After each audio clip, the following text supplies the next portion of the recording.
వీక్షకులకు స్వాగతం, నమస్కారం. వైఎస్ఆర్ కాంగ్రెస్ పార్టీ ఆ పేటీఎం గాళ్ళు ఎంత విషపురుగులంటే రాష్ట్రం వాళ్ళు అన్ని రకాలుగా అభివృద్ధి చెందుతూ సంక్షేమ కార్యక్రమాలను అందించుకుంటూ కూటమి ప్రభుత్వం గత 5 ఏళ్ల తాలూకా విధ్వంసాన్ని సరి చేసుకుంటూ ముందుకు వెళతా ఉంటే ఆ నీచులు ఎంత దుర్మార్గంగా వ్యవహరిస్తున్నారో ప్రచారాలు చేస్తున్నారో చూస్తున్నాం. ఈ పేపర్ క్లిప్ ఒక సాక్షి. అంటే ప్రజలు ఎంత విష నింపడానికి ప్రయత్నం చేస్తున్నారో అర్థమవుతుంది మనకి. 5 రూపాయలు కూలి తీసుకునే సన్నాసులు ఏ పోస్టులు పెడుతున్నామో ఏం ప్రచారం చేస్తున్నామో కూడా చూసుకోకుండా విషం చెమ్ముతున్నారంటే వాళ్ళు మనుషుల పశువులన్న కొంచెం ఇంకితం ప్రదర్శిస్తాయి. ఈ సన్నాసులకు వేదవాళ్ళకి అది కూడా లేదు. ఎక్కడో తెలంగాణలో జరిగిన వార్తను తీసుకొచ్చి ఒక హ్యాష్ ట్యాగ్ పెట్టుకుని ఆంధ్రప్రదేశ్లో జరుగుతున్నట్టు ఈ సన్నాసి ట్వీట్ చేయడం, పోస్ట్ చేయడం, దాన్ని ఆ కూలి నీలి మంద చూడటం, షేర్లు చేసుకోవడం. అంటే జగన్మోహన్ రెడ్డి ప్రజా సమస్యలు మాట్లాడలేక, అసెంబ్లీలో ప్రజల తరపున సమస్యలు లేవనెత్తి అడిగే ధైర్యం లేక,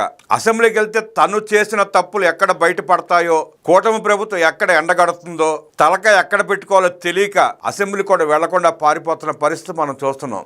రాష్ట్రంలో ఉంటే ప్రజలు ఎక్కడ తరిమి కొడతారన్న భయంతో యలహంక పారిపోయి దొంగచాటుగా ఉండవల్లి వచ్చి వెళ్ళిపోతున్న పరిస్థితి కూడా చూస్తున్నాం. ఈ 22 మాసాల్లో ప్రజల మధ్యకు వచ్చి మాట్లాడిన పరిస్థితి మనం చూడాలి. జగన్ రెడ్డిని ఏనాడు ప్రజల దగ్గరకు రాలా. చీకటి గదిలో కూర్చుని ఆ నీలి మీడియా అద్దె మైకులను ముందు పెట్టుకుని సొల్లు పురాణం చెప్పడం తప్ప జగన్ రెడ్డి రాష్ట్రంలో జరుగుతున్న అభివృద్ధి గురించి కానీ, సంక్షేమ కార్యక్రమాల గురించి కానీ ఒక్క మాట ఇంతవరకు మాట్లాడాల. సుమారుగా 5, 6 కార్యక్రమాలకు పిలుపునిచ్చాడు. ఫీజు రీఎంబర్స్మెంట్ అన్నాడు. ఒక్క విద్యార్థి బయటికి రాలా. ముఖాన్ని ఉమ్మేశారు. పోస్టర్లకు పరిమితం చేసుకుని సోషల్ మీడియాలో తిప్పుకున్నాడు తప్ప రోడ్డు మీదకి వచ్చిన పరిస్థితి లేదు. 4,350 కోట్ల రూపాయలు ఫీజు రీఎంబర్స్మెంట్ బకాయిలు పెట్టి పారిపోయిన జగన్ రెడ్డి ఫీజు రీఎంబర్స్మెంట్ అంటూ రోడ్డు మీదకి వస్తే విద్యార్థులు ఎందుకు కోరుకుంటారు? అది గ్రహించి రోడ్డు మీదకి రాకుండా సోషల్ మీడియాలో పోస్టర్లు వేసుకుని తిప్పాడు. అయిపోయింది. రైతులకు అండగా ఉంటా అన్నాడు. అది పోస్టర్లే. రోడ్డు మీదకి రాలేకపోయాడు. వస్తే ఎక్కడ రైతులు తరిమి కొడతారన్న భయపడి అది క్యాన్సిల్ చేసుకున్నాడు. తెనాలి మాత్రం వెళ్ళాడు. గంజాయి బ్యాచ్ ని, బ్లేడ్ బ్యాచ్ ని పలకరించడానికి. సత్యనపల్లె వెళ్ళాడు. ఎప్పుడో ఒక రౌడీ ఆత్మహత్య చేసుకుని చనిపోతే ఆ విగ్రహావిష్కరణ అంట, దానికి వెళ్ళి 2 ప్రాణాలు తీశాడు. బంగారుపాళ్యం మామిడి రైతుల గురించి మాట్లాడదామని చెప్పి వెళ్ళి అక్కడ దుర్మార్గంగా వ్యవహరించి రైతులు అమ్ముకోవడానికి తెచ్చుకున్న మామిడి పళ్ళని రోడ్డు మీద వేసి తొక్కించి పారిపోయాడు. అలాంటి దుర్మార్గుడు జగన్ రెడ్డి పార్టీలో ఇలాంటి సన్నాసులు తప్ప మనుషులు ఎందుకు కొట్టారు? విచిత్రం ఏంటంటే ఆ పేజీ పేరు ఉషోదయం అంట. ఉషోదయం.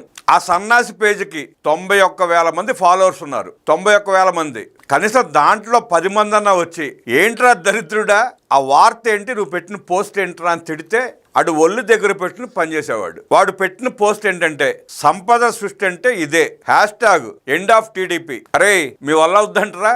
మీ నాయకుడి తండ్రి మహామేతే విశ్వ ప్రయత్నం చేశాడు. నీ నాయకుడు పిల్లి మొక్కలేశాడు. #EndOfTDPనా? మీ తరం కాదు, మీ నాయకుడు నాన్న తలలో జేజమ్మ దిగి రావాలి. ఈ సన్నాసి చేసిన పోస్ట్ అంటే చూడండి. కిరాణా షాపు, బడ్డీ కొట్టు, ఎక్కడ పడితే అక్కడ, ఎప్పుడు పడితే అప్పుడు ఫుల్ కిక్కు. ఇది సాక్షి రాసిన వార్త. ప్రతి పల్లె, ప్రతి వీధిలో బెల్ట్ షాపు, విచ్చలవిడిగా మద్యం అమ్మకాలు. ఇక వార్తలోకి వెళ్తే సాక్షి పేపరు హైదరాబాద్ ఎడిషన్. రాష్ట్రంలోని ప్రతి పల్లె, ప్రతి వీధి, ప్రతి సెంటర్లో మద్యం బెల్ట్ షాపులు దర్శనమిస్తున్నాయి. ఎలాంటి అనుమతులు లేకుండా కిరాణా దుకాణాలు, బడ్డీ కొట్లు, చిన్న చిన్న దుకాణాల్లో కూడా విచ్చలవిడిగా మద్యం అమ్మకాలు జరుగుతున్నాయి. ఉదయం పాల ప్యాకెట్లు అమ్మినట్టే మద్యం కూడా అమ్ముతున్నారు. పాల ప్యాకెట్ల కంటే ముందే మద్యం సీసాలు, బీరు బాటిల్ దొరుకుతున్నాయంటే అతిశయోక్తి కాదు అంటూ వార్త రాసుకున్నారు. వార్త రాయడం తప్పు కాదు. వాస్తవం జరిగినప్పుడు నిజాలను ప్రజలకు తెలియజేయాల్సిన బాధ్యత మీడియాకు ఉంటుంది, పత్రికలకు ఉంటుంది. ఈ వార్త ఎక్కడిది? తెలంగాణలో జరిగిన ఇన్సిడెంట్ను తీసుకొచ్చి వార్త రాసుకున్నారు. సాక్షి పేపర్ కూడా హైదరాబాద్ ఎడిషన్ అని చెప్పి రాసుకుంది. ఇక్కడ మనం విమర్శిస్తున్న సాక్షిని కాదు, ఈ పేపర్ కటింగ్ పెట్టి సంపద సృష్టి అంటే ఇదే అంటూ పోస్ట్ చేసిన ఆ సన్నాసిని. ఆ సన్నాసి మళ్ళీ ఎవడో కాదు, వైఎస్ఆర్ కాంగ్రెస్ పార్టీ పేటీఎం కూలీ.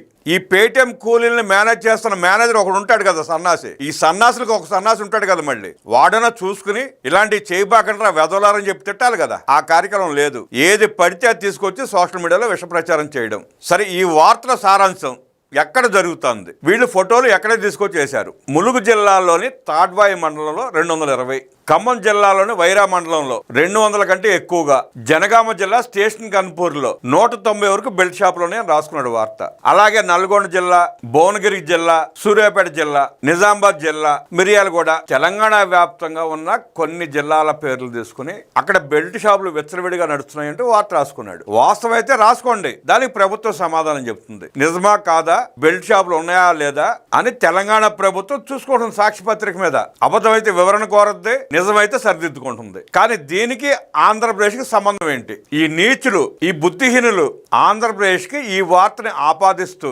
సర్క్యులేషన్ చేయటం ఏంటి? పైగా ఎండ్ ఆఫ్ టీడీపీ అంట. అరే సన్నాసి, నీలాంటి కూలి కుక్కలు ఆ టీడీపీ జెండా వైపు చూడటానికి కూడా పనికిరారా? టీడీపీ జెండా వంక చూడాలంటే దానికి ఒక అర్హత ఉండాలి. మీలాంటి కుక్కల వల్ల కాదు, మీరు చూడలేరు. ఒక గజ దొంగ పార్టీలో పని చేస్తా, కూలి తీసుకుని పని చేస్తా, ఇలా విష ప్రచారం చేసే సన్నాసుల్ని, దరిద్రుల్ని, తెలంగాణలో ఉన్న వార్తలను తీసుకొచ్చి ఆంధ్రప్రదేశ్ లో జరుగుతున్నట్టు ప్రజల్లో భ్రమలు కల్పించి ప్రచారం చేసే వాళ్ళని అరెస్ట్ చేసి కఠినమైన చర్యలు తీసుకోవాలి పోలీస్ శాఖ. ఆ పార్టీలో ఉన్నాళ్ళు కూడా ఇలాంటి దరిద్రులకు చెప్పాలి, అరే వెధవా, నువ్వు చేసిన తప్పు, ఎలా చేస్తే పార్టీ దిగజారిపోయింది, ఇంకా దిగజారిపోతారా దరిద్రుడని చెప్పాలి. ఇలాంటి సన్నాసులు మెయింటైన్ చేసే పేజీలకి 91,000 మంది ఫాలోవర్స్ అంట.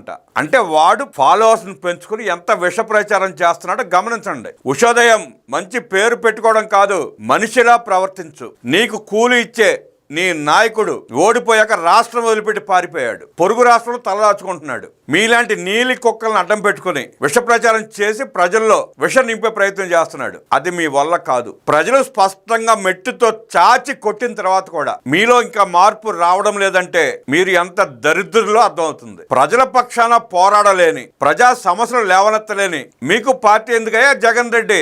మూసుకుని పోరాదా? ఎందుకు శనిలా దాపురించావు రాష్ట్రానికి? 5 ఏళ్లు పీక్కుతున్నావు, 5 ఏళ్లు సర్వనాశనం చేసావు రాష్ట్రాన్ని, లూటీ చేసావు, దోచుకున్నావు, లక్షల మంది ప్రాణాలు తీసుకున్నావు, లక్షల కుటుంబాలు ఉసురు పోసుకున్నావు. ఇంకా సిగ్గు శరం లేకుండా దోచుకున్న దాంతో సరిపెట్టుకోకుండా మళ్ళీ రాష్ట్రం మీద పడి దోచుకునే ప్రయత్నం చేస్తున్నావు. నీకు స్పష్టంగా 2024 ఎన్నికల్లో ప్రజలు ఎండ్ కార్డు వేశారు. అదే నీకు నీ పార్టీకి ఎండ్. ఇక నువ్వు ఎంత చించుకున్నా, ఎంత విష ప్రచారం చేసినా, నీలి కుక్కలను అడ్డం పెట్టుకుని ప్రజల విషాన్ని నింపే ప్రయత్నం చేసినా నిన్ను నమ్మరుగాక నమ్మరు. ఆ కూలి కిరాయి మందకి డబ్బులు ఇవ్వడం కూడా నీకు బొక్కే. ఇక్కడ ఆపేయి, ఆ కూలి డబ్బులను మిగులుతాయి నీకు.